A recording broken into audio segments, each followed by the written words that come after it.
नमस्कार, क्या हालचाल है प्यारे बच्चों। मेरा नाम है संजय भंडारी और आप सभी का स्वागत है मेरे YouTube चैनल केमिस्ट्री पेज। यहाँ पर हम लोग एक क्रैश कोर्स JEE नीट 2021 के नाम से चला रहे हैं, जहाँ पर केमिस्ट्री सब्जेक्ट की पूरी तैयारी करवाई जाती है। लगभग 23 चैप्टर में कंप्लीट करवा चुका हूँ इस क्रैश कोर्स के अंदर। तो बच्चों, इस क्रैश कोर्स के अंदर आपको ये सारी चीजें मिलने वाली है। फुल चैप्टर रिविजन हम करवाते हैं, online test chapter wise online combined test होता है। प्रीवियस ईयर पेपर सोल्यूशन आपको मिलते हैं JEE और नीट दोनों के।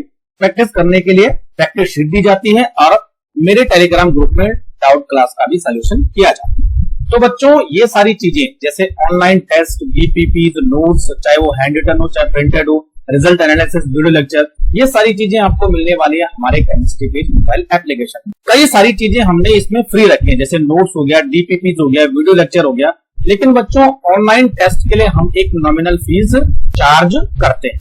तो सबसे पहले इस हफ्ते का शेड्यूल आप नोट कर लीजिए। आज है मंडे यानी 10 मई। तो हम 2 चैप्टर का एक साथ रिवीजन करवाने वाले हैं। पहले एक चैप्टर, उसके बाद दूसरा चैप्टर, जैसे polymer and chemistry in everyday life इस हफ्ते होने वाला है। उसके बाद नीट और JEE के प्रीवियस ईयर पेपर सॉल्यूशन, और शनिवार को इन 2 चैप्टर का अलग अलग से एक ऑनलाइन टेस्ट होगा जो कि हमारे ऐप में अवेलेबल होगा। तो बच्चों, आज हमारे पास है क्लास 12th का polymers full chapter revision, NCERT के सारे इंपॉर्टेंट पॉइंट हम कवर करने वाले हैं। तो चलिए शुरू करते हैं। तो सबसे पहले जान लेते हैं पॉलीमर क्या होता है। देखो बच्चों, पॉलीमर 2 वर्ड से मिलकर बना होता है, पॉली एंड मर। पॉली का मतलब होता है मैनी, मर का मतलब होता है यूनिट। यानी पॉलीमर एक ऐसा मॉलिक्यूल है जिसमें कई सारी यूनिट आपस में जुड़कर एक पॉलीमर बनाती है। तो इसका मतलब ये हुआ कि पॉलीमर लार्ज मॉलिक्यूल होता है। लार्ज मॉलिक्यूल का मतलब मैक्रो मॉलिक्यूल होता है और इसका मॉलिक्यूलर मास काफी ज्यादा होता है। तो जितने भी पॉलीमर होते हैं उनमें कुछ छोटी छोटी यूनिटें आपस में जुड़ के पॉलीमर बनाती है। तो उनको हम बोलेंगे बच्चों रिपीटिंग स्ट्रक्चरल यूनिट, और repeating structural unit is also known as monomer. यानी हर पॉलीमर का एक या एक से ज्यादा मोनोमर होता है। ये जो पॉलीमर है उसमें मोनोमर किस बॉन्ड के थ्रू जुड़ते हैं? They are joint by covalent bond. जितने भी पॉलीमर आप देखोगे उसमें मोनोमर कोवेलेंट बॉन्ड के थ्रू जुड़े होते हैं। पॉलीमर बनाने की प्रोसेस को हम क्या बोलेंगे बच्चों? पॉलीमराइजेशन। और एक चीज हमेशा ध्यान रखना, polymerisation mostly high temperature, high pressure, कुछ कैटालिस्ट यानी कुछ रिएक्शन कंडीशन होती है जिनके थ्रू पॉलीमराइजेशन। क्लियर हो गया? अब बात करते हैं पॉलीमर का क्लासिफिकेशन। तो बच्चों, पॉलीमर को हम किस तरह से क्लासिफाइड करेंगे? देखो, polymer are classified 4 types. Number 1 on the basis of source, दूसरा है on the basis of structure.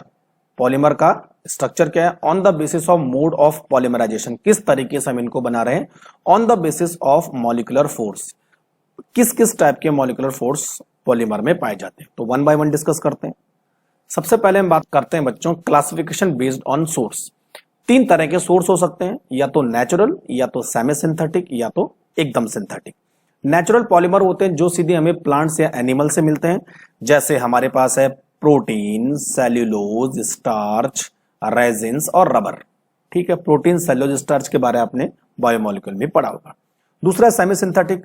Semi synthetic में क्या होता है कि नेचुरल पॉलीमर में कुछ स्ट्रक्चरल चेंजेस करके सेमी सिंथेटिक पॉलीमर बनाते हैं। फॉर एग्जांपल सेल्यूलोज के डेरिवेटिव सेल्यूलोज एसीटेट और सेल्यूलोज नाइट्रेट बनाते हैं। Cellulose acetate is also called rayon.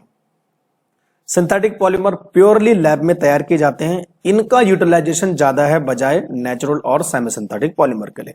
जितने भी हम अपने आसपास पॉलीमर देखते हैं वो मोस्ट ऑफ सिंथेटिक पॉलीमर है, जैसे पॉलीएथीन हो गया, सिंथेटिक फाइबर हम यूज करते हैं नायलॉन 66, सिंथेटिक रबर हम यूज करते हैं।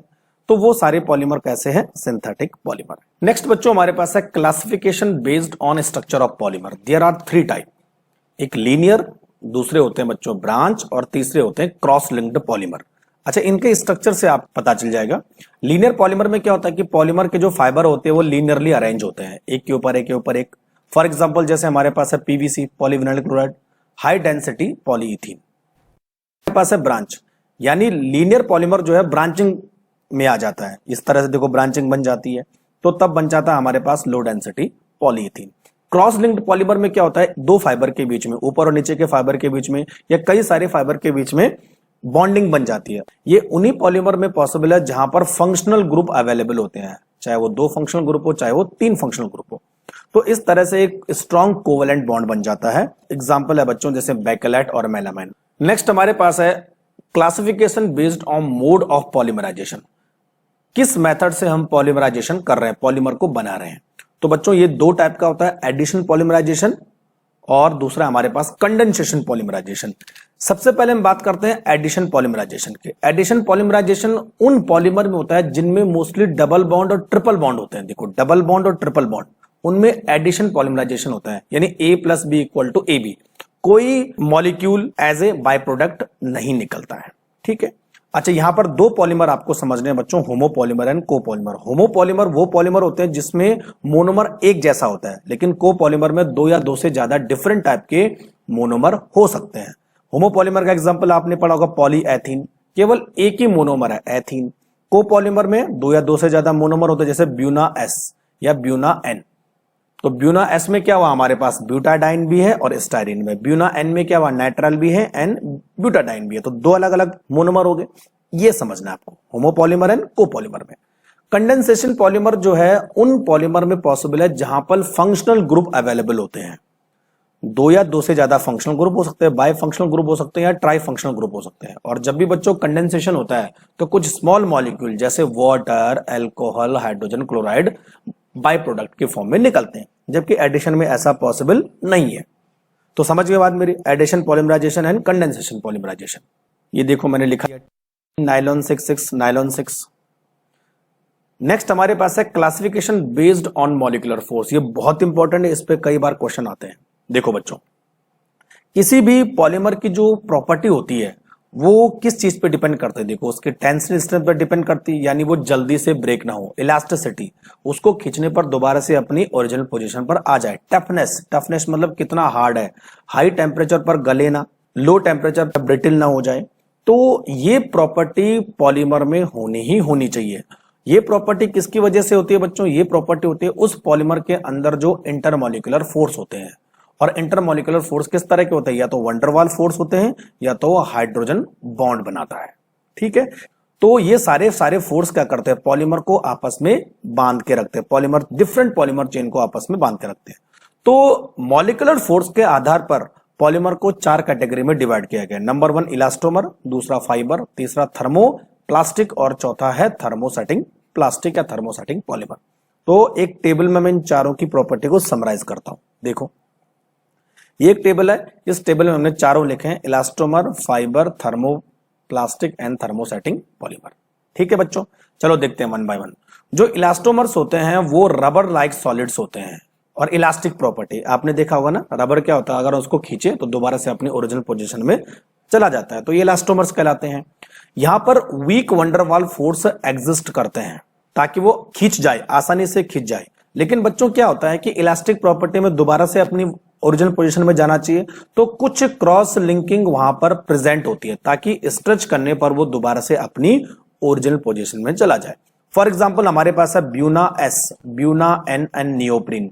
ये तीनों बच्चों किसके एग्जाम्पल है, ये सिंथेटिक रबर के एग्जाम्पल है, सिंथेटिक रबर। तो जो आपने रबर देखा होगा उसमें इलास्टिसिटी प्रॉपर्टी होती है। क्लियर हो गया।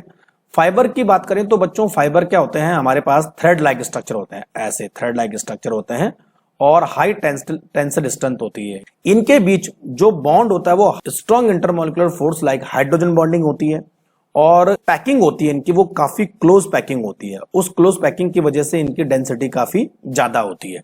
एग्जाम्पल हमारे पास है जैसे पॉलीअमाइड, नाइलॉन 6 और टेरिलिन पॉलिएस्टर। वहीं हम बात करें थर्मोप्लास्टिक की, तो थर्मोप्लास्टिक कुछ लीनियर भी होते हैं और कुछ ब्रांच चेन मॉलिक्यूल भी होते हैं, है ना। इनमें जो फोर्सेस होते हैं बच्चों वो इलास्टोमर और फाइबर के बीच के कंडीशन होते हैं, ना तो ज्यादा स्ट्रांग होते हैं ना तो ज्यादा वीक होते हैं। गर्म और कूल करने पर ये हार्ड भी हो जाते हैं और सॉफ्ट भी हो जाते हैं। गर्म करने पर सॉफ्ट हो जाते हैं, कूल करने पर हार्ड हो जाते हैं। एग्जाम्पल हमारे पास जैसे पॉलीएथीन, पॉलीस्टारीन, पीवीसी पॉलीविनाइल क्लोराइड। जैसे आपने पाइप देखे होंगे ना, पाइप को गर्म करे तो सॉफ्ट हो जाता है, फिर जो है ठंडा करे तो हार्ड हो जाता है। ये है थर्मोप्लास्टिक। लास्ट हमारे पास है थर्मोसेटिंग पॉलीमर। तो बच्चों ये हाईली क्रॉस लिंक्ड और ब्रांच्ड पॉलीमर होते हैं और जनरली ये हीटिंग करने पर सॉफ्ट नहीं होते हैं या कूल करने पर जो है हार्ड नहीं बनते हैं। फॉर एग्जांपल हमारे पास है बच्चों bakelite, bakelite and urea formaldehyde resin. Bakelite mostly utensil के हैंडल बनाने के काम आता है। तो बच्चों यूटेंसिल काफी हाई टेम्परेचर पर काम करता है, तो उसके हैंडल कभी भी गलते नहीं है। तो ये थर्मोसेटिंग पॉलीमर का एग्जाम्पल है। क्लियर हो गया? चलो आगे बढ़ते हैं। सबसे पहले बात करते हैं पॉलीएथीन के बारे में। पॉलीएथीन कैसे बनता है? एथीन को जब हम पॉलीमराइजेशन करते हैं तो वो बनता है बच्चों पॉलीएथीन। ठीक है, तो इसका मतलब पॉलीएथीन का मोनोमर क्या हुआ? एथीन। जनरली दो टाइप की पॉलीएथीन हमारे पास है, एक है एलडीपी लो डेंसिटी पॉलीएथीन और दूसरी है हाई डेंसिटी पॉलीएथीन। बेसिक स्ट्रक्चर आप समझ लो। लो डेंसिटी पॉलीएथीन में क्या होता है? हाईली ब्रांच्ड होते हैं, इस तरह से ब्रांचिंग होती है तो गैप बन जाता है तो डेंसिटी कम हो जाती है। हाई डेंसिटी पॉलीएथीन में क्या होता है कि ये फाइबर जो है एक के ऊपर एक इस तरह लगे होते हैं, तो यहां पर गैप कम होता है, इसकी डेंसिटी बढ़ जाती है।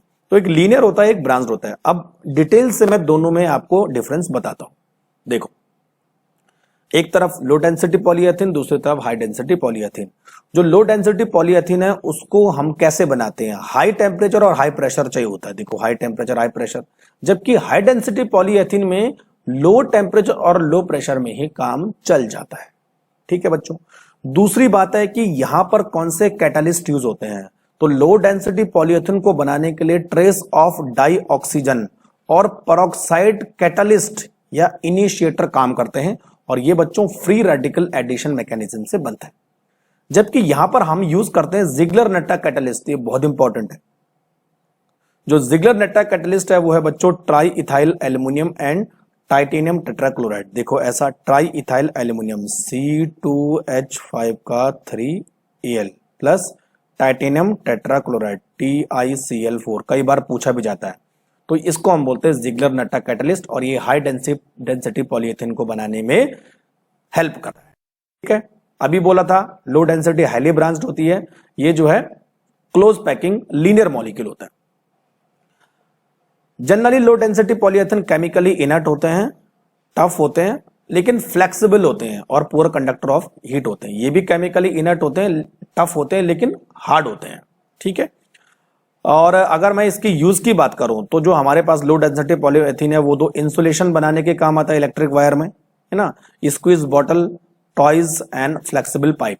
लेकिन बच्चों जो हाई डेंसिटी पॉलीएथीन है वो टफ चीजों को बनाने का काम आता है, जैसे बाल्टी हो गया, डस्टबिन हो गया, बॉटल्स हो गया, और पाइप्स बनाने के काम आता है, जो जल्दी ब्रेक नहीं होते हैं और काफी हार्ड होते हैं। तो जनरली आपने कई सारी चीजें ऐसी देखी होंगी जो हमारे घर में टफ चीजें प्लास्टिक की बनी हुई, हाई डेंसिटी प्लास्टिक की बनी होते हैं। जो थोड़ी सी फ्लेक्सिबल चीजें हैं, जो आसानी से ब्रेक हो जाती हैं, स्क्वीज हो जाती हैं, वो लो डेंसिटी पॉलीएथीन की बनी होती है। नेक्स्ट हम बात करते हैं टाइप्स ऑफ पॉलीमराइजेशन रिएक्शन। दो टाइप की हैं, एक होता है एडिशन और चेन ग्रोथ पॉलीमराइजेशन, और दूसरा होता है कंडेंसेशन और स्टेप ग्रोथ पॉलीमराइजेशन। डिफरेंस क्या है बच्चों? एडिशन और चेन ग्रोथ पॉलीमराइजेशन उन्हीं मॉलिक्यूल में होगा जिनमें डबल बॉन्ड और ट्रिपल बॉन्ड होते हैं, और कंडेंसेशन और स्टेप ग्रोथ पॉलीमराइजेशन में उन पॉलीमर में होगा जहां पर फंक्शनल ग्रुप अवेलेबल होते हैं। तो देखो वन बाय वन में एक एक करके डिस्कस करो। सबसे पहले बात करते हैं एडिशन और चेन ग्रोथ पॉलीमराइजेशन।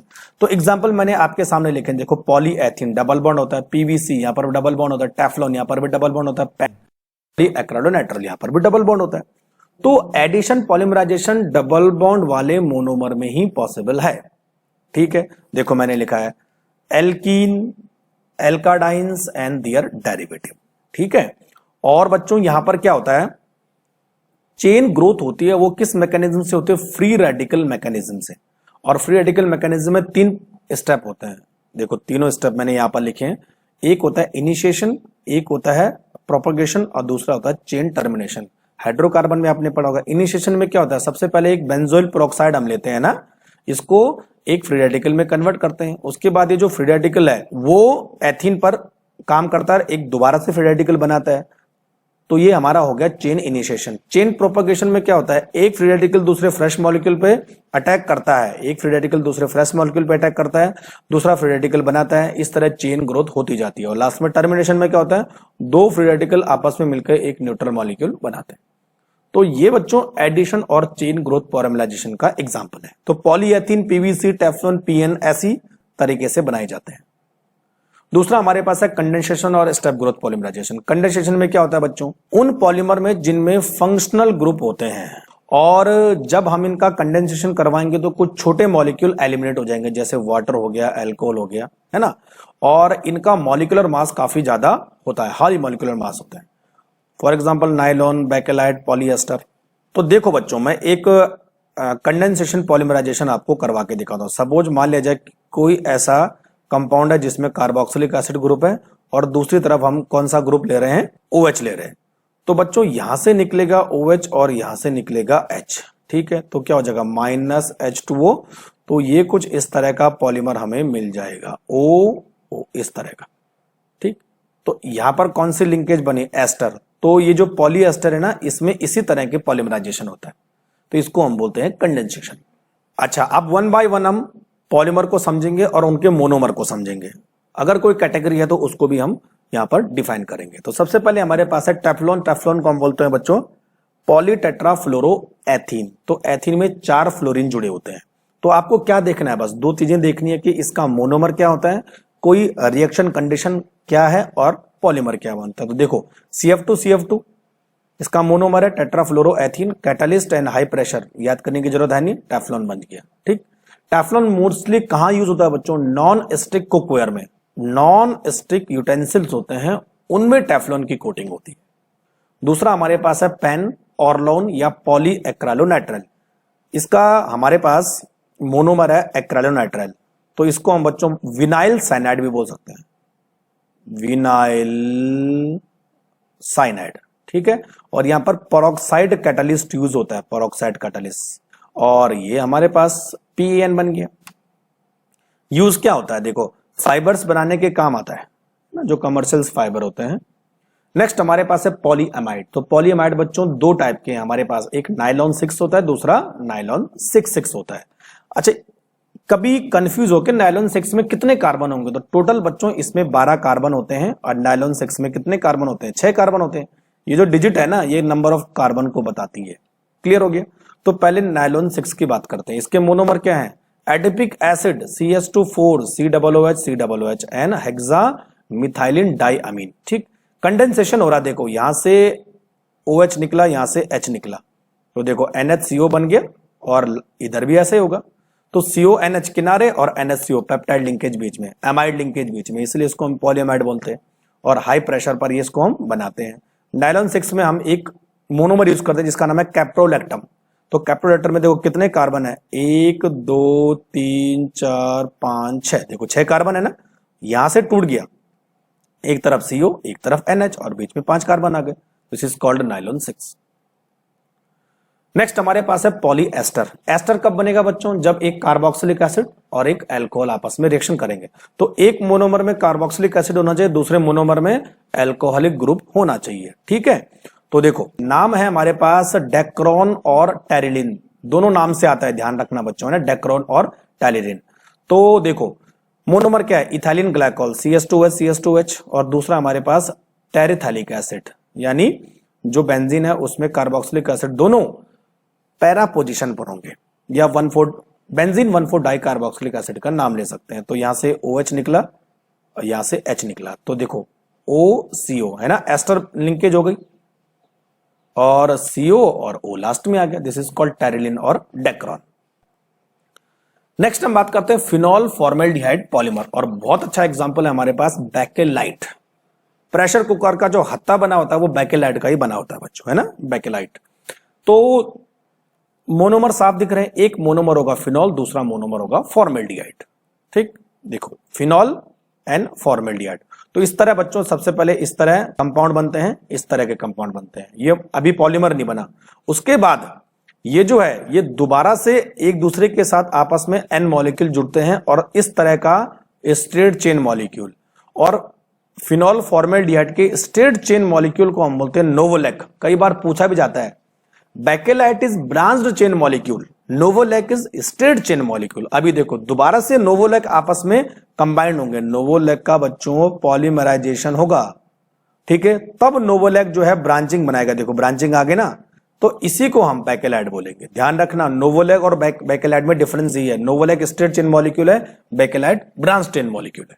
तो 2-3 प्रोसेस के बाद हमें बेकेलाइट मिलता है। नेक्स्ट हमारे पास इसी कैटेगरी में मेलामाइन फॉर्मेल्डिहाइड पॉलीमर। तो देखो मेलामाइन भी है और फॉर्मेल्डिहाइड, तो इसका नाम यही है मेलामाइन फॉर्मेल्डिहाइड पॉलीमर। तो मेलामाइन ऐसे बनता है, फॉर्मल्डिहाइड से बनता है, एक NH के साथ CH2OH आपस में जुड़ जाता है। ठीक है, तो ये रेजिन हो गया और उसके बाद इसका पॉलीमराइजेशन होगा तो दो मॉलिक्यूल आपस में जुड़ेंगे जो NH-CH2 इस तरह आगे। नेक्स्ट हमारे पास है रबर। ठीक है, रबर दो टाइप के होते हैं, नेचुरल रबर और सिंथेटिक रबर। तो सबसे पहले नेचुरल रबर की बात करते हैं। नेचुरल रबर जो होता है वो रबर ट्री के लेटेक्स से हमें मिलता है। तो रबर ट्री से एक रबर लेटेक्स मिलता है और ये लेटेक्स एक्चुअल में क्या होता है, कोलोइडल डिस्पर्जन होता है रबर का वाटर में। तो इसी कोलोइडल सॉल्यूशन से हम रबर बनाते हैं। तो बच्चों अगर केमिकली देखा जाए तो natural rubber is isoprene unit. Isoprene मतलब 1 2 3 4 2 मिथाइल 1,3 ब्यूटाडाइन। तो जब आइसोप्रीन यूनिट आपस में जुड़ती हैं तो वो क्या बनाती है, नेचुरल रबर। तो पॉली आइसोप्रीन इसका नाम हो जाएगा। देखो natural rubber this is called poly isoprene. लेकिन ध्यान रखना बच्चों, इनका अरेंजमेंट होता है सिस 1,4 पॉली आइसोप्रीन। एक बार पूछा भी गया था कि नेचुरल रबर में जो आइसोप्रीन यूनिट होती है वो किस तरह की होती है, सिस होती है, ट्रांस होती है, सिस ट्रांस अल्टरनेट होता है। ध्यान रखना बच्चों, सिस होती है। जब आप सिंथेटिक रबर पढ़ेंगे तो वहां पर ट्रांस मिल जाएगा आपको। देखो सारी सिस है ना, ये बड़ा मॉलिक्यूल, ये भी देखो बड़ा मॉलिक्यूल, दोनों बड़ा मॉलिक्यूल एक ही साइड है, दोनों छोटे मॉलिक्यूल एक साइड है। तो देखो बड़े मॉलिक्यूल एक साइड है, फिर बड़े मॉलिक्यूल एक साइड है, छोटे मॉलिक्यूल एक साइड है। तो सारे सिस अरेंजमेंट होते हैं। अगर मैं नेचुरल रबर की बात करूं, इसके जो मॉलिक्यूल होते हैं they are held by weak van der Waals interaction और कॉइल्ड स्ट्रक्चर होता है। नेक्स्ट हम बात करते हैं वल्केनाइजेशन ऑफ रबर। जो हमने नेचुरल रबर लेटेक्स से मिला था उसकी कुछ कमियां होती है। क्या कमियां होती है देखो, एक तो बच्चों नेचुरल रबर जो हाई टेम्परेचर पर सॉफ्ट होता है, लो टेम्परेचर पर ब्रिटल होता है, आसानी से टूट जाता है, हाई वाटर एब्जॉर्बिंग कैपेसिटी होती है, सॉल्वेंट में सॉल्युबल हो जाता है और नॉन रेजिस्टेंस होता है, ऑक्सीडाइजिंग एजेंट के थ्रू इजिली ऑक्सीडाइज हो जाता है। तो इतनी कमियों के बावजूद इसे हम चला नहीं सकते हैं। तो अब इन कमियों को दूर करने के लिए हम क्या करते हैं, इसका वल्केनाइजेशन करते हैं। वल्केनाइजेशन का मतलब होता है it react with sulphur to give a cross linked polymer. देखो बच्चों, तो ये हमारे पास नेचुरल रबर है, एक आइसोप्रीन ये रही, 1 2 3 4 दूसरी आइसोप्रीन ये रही। ठीक है, सारी आइसोप्रीन यूनिट में। तो हम क्या करते हैं, 5% सल्फर के साथ इसे हीट करते हैं तो हर यूनिट के बीच में जो है sulphur as a cross linking बन जाता है। तो अब बच्चों ये जो सारी प्रॉपर्टी थी ये वल्केनाइजेशन के बाद पूरी खत्म हो जाती है।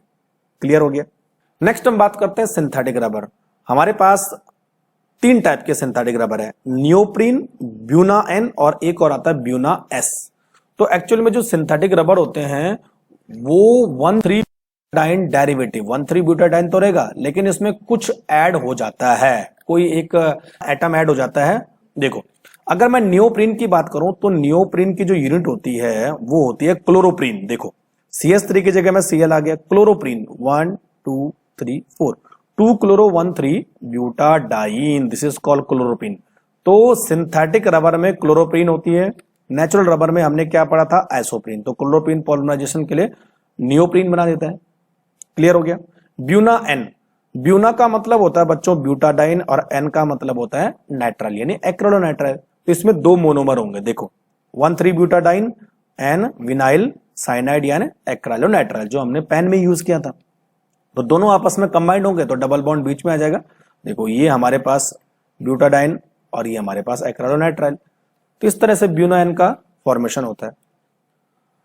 ठीक है, अच्छा ब्यूनाइन के बारे में आपको इसके यूज भी पढ़ने हैं। Buna N is resistance to action of petrol, hence it is used in the lubricating oil and organic solvent. Tank होते हैं ना, उसकी अंदर की जो लाइनिंग पे सील लगाई जाती है वो ब्यूना एन पॉलीमर की ही लगाई जाती है। तीसरा हमारे पास है ब्यूना एस। ब्यूना का मतलब ब्यूटाडाइन और एस का मतलब होता है स्टाइरिन। तो ब्यूटाडाइन स्टाइरिन का ये कोपॉलीमर होता है। It is quite tough and substitute for natural rubber. तो देखो ब्यूटाडाइन और स्टाइरिन, स्टाइरिन इस तरह का फॉर्मूला होता है। तो ये हमने स्टाइरिन लगा दिया, ब्यूटाडाइन का डबल बॉन्ड बीच में आ गया ना इस तरह से, ये इधर आ गया, ये इधर आ गया। ठीक है, डबल बॉन्ड बीच में आ गया, उधर से एक जुड़ जाएगा। ठीक है, ये इधर जुड़ जाएगा और ये इधर चला जाएगा। तो इस तरह हम ब्यूटाडाइन स्टाइरिन कोपॉलीमर बनाते हैं। क्या काम आता है, it is manufacture of auto tyres, floor tiles, footwear and cable insulation. Next हम बात करते हैं बच्चों बायोडिग्रेडेबल पॉलीमर। जितने भी पॉलीमर होते हैं उनका मेन ड्रॉबैक क्या होता है, दे कॉज पॉल्यूशन। डिग्रेड होते ही नहीं है, बैक्टीरिया इनको डिग्रेड कर ही नहीं सकता है। लेकिन बच्चों कुछ पॉलीमर हमने ऐसे बनाए जो इन्वायरमेंट फ्रेंडली है, आसानी से बैक्टीरिया इनको डिग्रेड कर सकता है। They are called biodegradable polymer. तो दो ही टाइप के हमारे पास बायोडिग्रेडेबल पॉलीमर है, एक पीएचबीवी है, एक नाइलॉन 2 नाइलॉन 6 है। देखो पहला हमारे पास है पॉली बीटा हाइड्रोक्सी ब्यूटारेट को बीटा हाइड्रोक्सी वेलरेट, जिसको हम PHBVB बोलेंगे। और इसके मोनोमर क्या है, देखो 3 hydroxy butanoic acid and 3 hydroxy pentanoic acid, 3 hydroxy butanoic acid and 3 hydroxy pentanoic acid. ठीक है, अब जुड़ेंगे कैसे बच्चों, देखो जुड़ेंगे ऐसे, एक का COOH दूसरे का OH, फिर एक का COOH और दूसरे का OH, इस तरह से जुड़ेंगे तो आपस में इस तरह हो जाएगा, यानी CH3 और C2H5 एज ए ब्रांचिंग आएगी, ये ब्रांचिंग आएगी ऊपर की तरफ। ठीक है, तो एक में तो एस्टर बनेगा बीच में, क्योंकि जब एक COOH और एक OH जुड़ेगा तो एस्टर बनेगा, और एक में O और एक में COO किनारे रहेगा, तो इसको हम बोलते हैं PHBV। और ये क्या काम आता है देख लो, पैकेजिंग मटेरियल बनाने के काम आता है, ऑर्थोपेडिक डिवाइस में यूज होता है, और कंट्रोल रिलीज मेडिसिन होती है उनमें भी यूज होता है।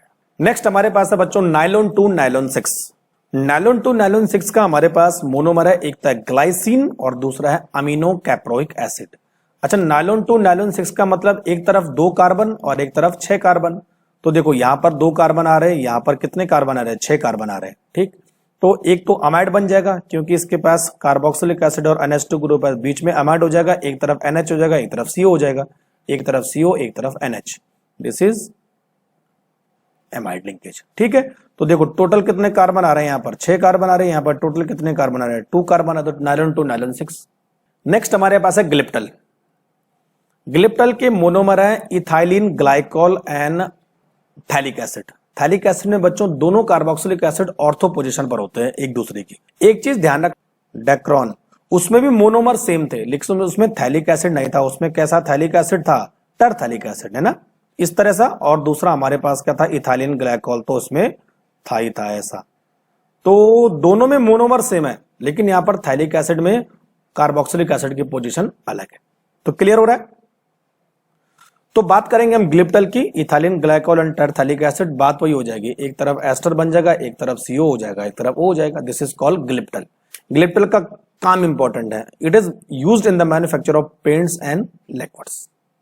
ठीक है, कई बार इसका यूज भी पूछा गया। चलो अब लास्ट हम बात करते हैं, कुछ हमारे पास कमर्शियली इंपॉर्टेंट पॉलीमर है, उनके मोनोमर देख लेते हैं, उनके यूज देख लेते हैं। तो एक टेबल है देखो बच्चों, जैसे पॉलीप्रोपीन, तो मोनोमर क्या होगा, प्रोपीन, इस तरह से प्रोपीन आपको जोड़नी है। Manufacture of ropes, toys, pipes, fibres. Polystyrene, तो मोनोमर क्या होगा, स्टारीन, स्टारीन क्या होता है, बेंजीन, CH2, है ना। इंसुलेटर बनाने के काम आता है, रैपिंग मटेरियल काम आता है, manufacture of toys, radios, television and cabinets. PVC, polyvinyl chloride, pipe बनाने के काम आता है, आपने पढ़ा होगा, है ना। रेनकोट्स बनाने के काम आता है, हैंडबैग्स बनाने के काम आता है, फ्लोरिंग बनाने के काम आता है, वाटर स्पाइस बनाने के काम आता है। Urea formaldehyde resin, urea and formaldehyde, 2 monomer है इसके, इस तरह हो जाएगा। बस एक तरफ देखो ये यूरिया है, NH2, तो एक तरफ हो जाएगा CH2, एक तरफ हो जाएगा NH। For making unbreakable cups and laminated sheets. Glyptal अभी बात की थी, ethylene glycol and phthalic acid, इस तरह। ठीक है, पेंट्स एंड लिक्विड बनाने का काम आता है। बेकेलेट, फिनोल एंड फॉर्मेल्डिहाइड का रेजन है। क्रॉस लिंक पॉलीमर है ना, नीचे भी और साइड में भी जुड़ा होता है। यूटेंसिल के जो हैंडल है उनको बनाने के काम आता है। तो चलो बच्चों, ये था हमारे पास पॉलीमर फुल चैप्टर रिवीजन। अगर कहीं पर समझ में नहीं आया तो आप मुझे कमेंट बॉक्स में लिख सकते हैं। अगर आपको वीडियो पसंद आया तो शेयर और लाइक करना मत भूलिए। Thank you very much.